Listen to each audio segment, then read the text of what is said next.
আসসালামু আলাইকুম। জানিয়ে দেব এই মুহূর্তে হাতে পাওয়া সর্বশেষ ভয়ঙ্কর কিছু আন্তর্জাতিক আপডেট বাংলা সংবাদ। শুরুতেই থাকছে সংবাদ শিরোনাম। শুরুতেই জানিয়ে দেব ফিলিস্তিনি যোদ্ধাদের নতুন কৌশলে হতবাক পশ্চিমা বিশ্ব।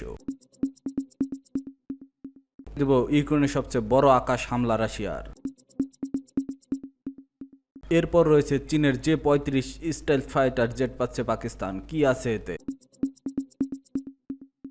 সর্বশেষ থাকছে রাশিয়ার শীর্ষ শত্রু থেকে 4-এ নামলো আমেরিকা, প্রধান শত্রুকে। এখন শুনছিলেন সংবাদ শিরোনাম, এবার বিস্তারিত। প্রিয় দর্শক, আপনি যদি এই চ্যানেলে নতুন হয়ে থাকেন, ভিডিওটি দেখতে দেখতে চ্যানেলটি সাবস্ক্রাইব করে আমাদের সাথেই থাকুন। ফিলিস্তিনি যোদ্ধাদের নতুন কৌশলে হতবাক পশ্চিমা বিশ্ব। সম্প্রতি গাজায় ইসরায়েলি সেনাবাহিনীর উপর ফিলিস্তিনি প্রতিরোধ যোদ্ধাদের নতুন ধরনের সামরিক কৌশল এবং ধারাবাহিক আক্রমণ নিয়ে বিস্ময় প্রকাশ করেছে আরব বিশ্লেষক ও রাই আল ইয়ম পত্রিকার প্রধান সম্পাদক আব্দুল বারি আতওয়ান। সোমবার প্রকাশিত এক নিবন্ধনে তিনি লিখেছেন, ইহুদিবাদী ইসরায়েল বর্তমানে এক অভূতপূর্ব সংকটে রয়েছে, যার মূল কারণ গাজার মাটি থেকে দখলদার সেনাবাহিনীর উপর প্রতিরোধ যোদ্ধাদের ক্রমাগত এবং ভয়াবহ আঘাত।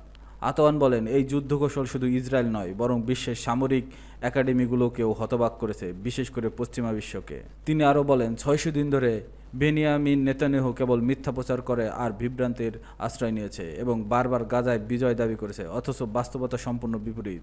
তার মুখভঙ্গি ও হতাশ দেখলেই বোঝা যায় পরিস্থিতি কোন দিকে যাচ্ছে।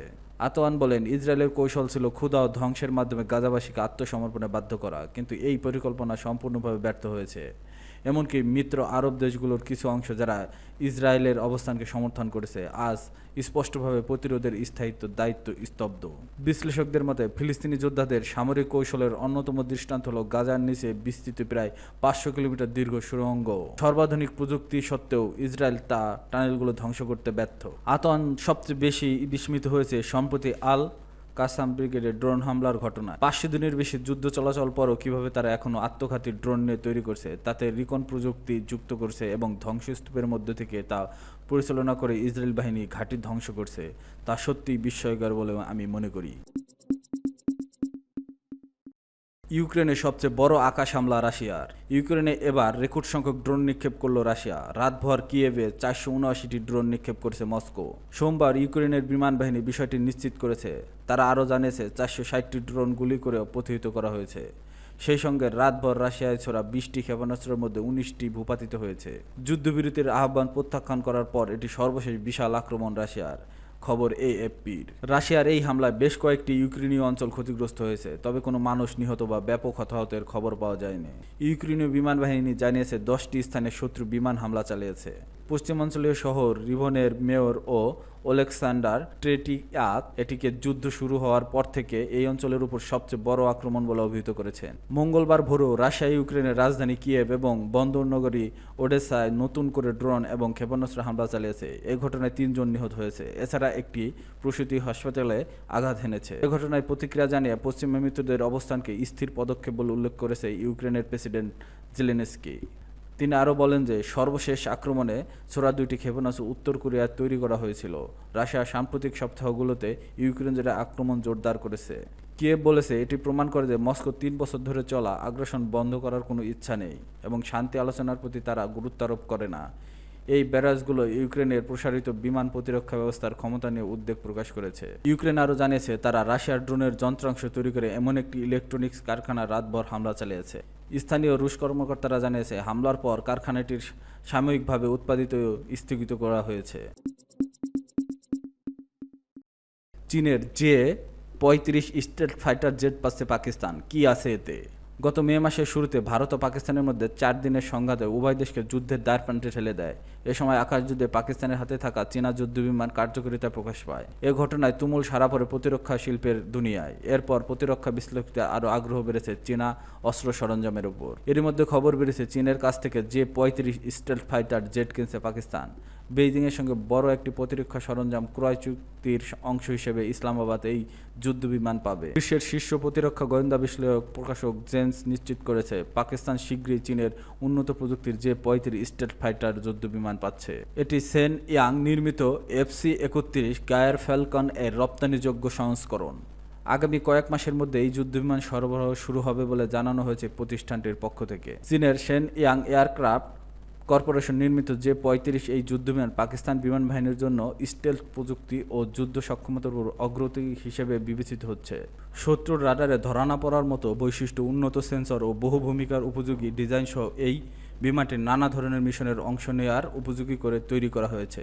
জেন্সকে এক ঊর্ধ্বতন পাকিস্তানি সরকারি কর্মকর্তা জানান, চীনের পঞ্চম প্রজন্মের এই যুদ্ধবিমান ব্যবহারকারী প্রথম আন্তর্জাতিক বাহিনীগুলোর মধ্যে অন্যতম হবে পাকিস্তান বিমান বাহিনী। ওই কর্মকর্তা বলেন, আগামী কয়েক মাসের মধ্যে যুদ্ধবিমানগুলো আসতে শুরু করবে। তিনি আরও জানান, বর্তমানে পিএএফ এর পাইলটরা চীনে গিয়ে জে-35 পরিচালনার প্রশিক্ষণ নিচ্ছে। তবে মোট কতটি বিমান কেনা হচ্ছে কিংবা চুক্তির আর্থিক ও কৌশলগত শর্তাবলী সম্পর্কে এখনও কিছু প্রকাশ করা হয়নি।